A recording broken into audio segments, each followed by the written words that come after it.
Halo semuanya, halo Pak Greg.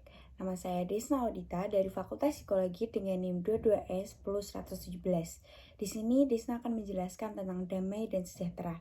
Damai itu membawa kondisi yang positif dan mengakhiri sebuah perang, periode, di kondisi yang tenang.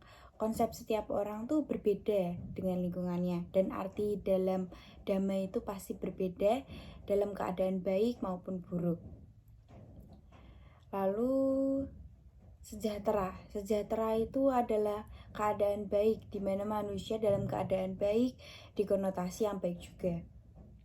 Yang pertama adalah pembantaian Nanjing, di mana itu terjadi dari warga Jepang yang sedang membantai warga Cina yang terjadi di Nanjing, yaitu tentang 300.000 orang warga meninggal.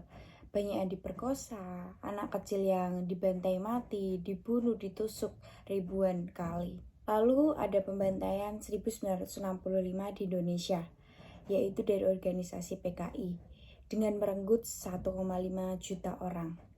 Yang terlibat itu tidak hanya tentaranya saja, tapi warga sipilnya yang ikut serta dalam mengadili masyarakat yang ikut-ikut dengan komunis tersebut.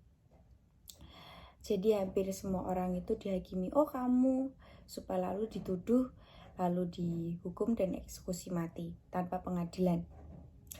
Namun makanya di gerakan 30 September itu kita anggap tabu dan kita hanya tahu bahwa dalam kondisi tersebut hanya ada penculikan. Padahal di dalam ceritanya itu pasti banyak berdarah dan cerita berdarah dan sangat mengerikan. Lalu ada pembantaian di Khmer Merah yang terjadi di Kamboja yang mengakibatkan 2 juta orang meninggal yang terjadi di 1975 yang dipimpin oleh Pol Pot. Dan itu mereka mengkosongkan kota, menutup sekolah, mengambil paksa anak-anak dari orang tuanya, menghapuskan agama yang ada di sana. Dan itu adalah hari kelam yang terjadi di Kamboja. Lalu ada Holocaust, yaitu berkorban dengan membakar diri. Dimulai di 1933 sampai 1945 setelah Nazi ditaklukkan oleh sekutu. Itu mengakibatkan 11 juta orang meninggal yang terjadi di seluruh negara Jerman. Orang Yahudi, homo, dan difabel semuanya dimusnahkan.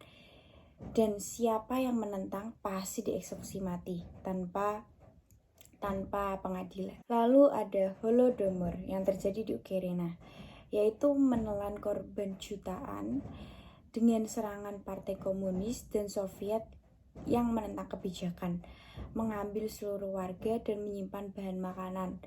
Itu membuat warga menjadi sengsara, bahkan kelaparan dan meninggal.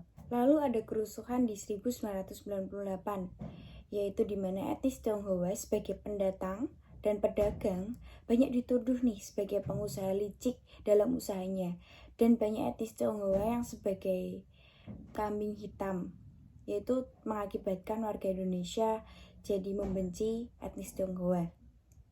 Lalu 1965 membuat orang Tionghoa itu banyak dibunuh karena posisi ekonominya lebih tinggi daripada pribumi. Ribuan Tionghoa dibunuh. Namun di saat Bapak Soeharto menjadi presiden, dia memperbaiki hubungan dengan etnis Tionghoa dan memanfaatkan bisnis perdagangannya supaya Indonesia menjadi lebih maju, mengakibatkan Indonesia banyak kenalan-kenalan dari luar negeri. Lalu, namun di kejatuhan Soeharto dalam 1998 membuat kebencian nih terhadap pribumi dengan Tionghoa, lalu mengakibatkan terpecah belah. Namun kita sebagai anak muda tidak mungkin dong mau membuat Indonesia terpecah belah lagi. Kita sebagai manusia dan bahkan anak muda, kita harus memperbaiki dengan merangkul semua dalam etnis apapun. Kita harus membuat diri kita sendiri dulu buat menjadi seseorang yang lebih baik, menjadi seseorang yang damai sejahtera. Lalu pertanyaan Pak Greg yang pertama, buat jadwal harian yang mendukung jasmani dan rohani menjadi damai sejahtera dan referensi Alkitabnya. Jadwalnya yang pertama, Desna bangun pagi jam 6 pagi, lalu berdoa dan baca Alkitab, lalu membersihkan tempat tidur, lalu mandi, siap-siap untuk berangkat kuliah. Namun sebelum berangkat kuliah, sebelumnya Desna sudah menyiapkan sarapan dan bekal terlebih dahulu supaya tidak lapar. Lalu berangkat kuliah offline, lalu pulang setelah semua matkul selesai, sampai di rumah bersih-bersih, lalu membaca materi yang sudah dibahas, lalu berdoa dan tidur lagi. Ada ayat Alkitab yang berbunyi, pusaka warisannya diberikan kepada para muridnya dalam bentuk kata-kata yang sederhana. Namun dalam sejahtera ku tinggalkan bagimu, damai sejahteraku kuberikan kepadamu, dan apa yang kuberikan tidak seperti yang diberikan oleh dunia kepadamu. Janganlah gelisah dan getar hatimu. Terambil dari Yohanes 14 ayat 27. Kita sebagai generasi muda, kita harus memilih dan bahkan menjadi seseorang untuk membawa perdamaian di dunia. Jika kita tidak bisa membawa perdamaian di sekitar kita memperbaiki dulu di keluarga dan diri kita sendiri. Semoga membantu. Terima kasih. Tuhan Yesus memberkati.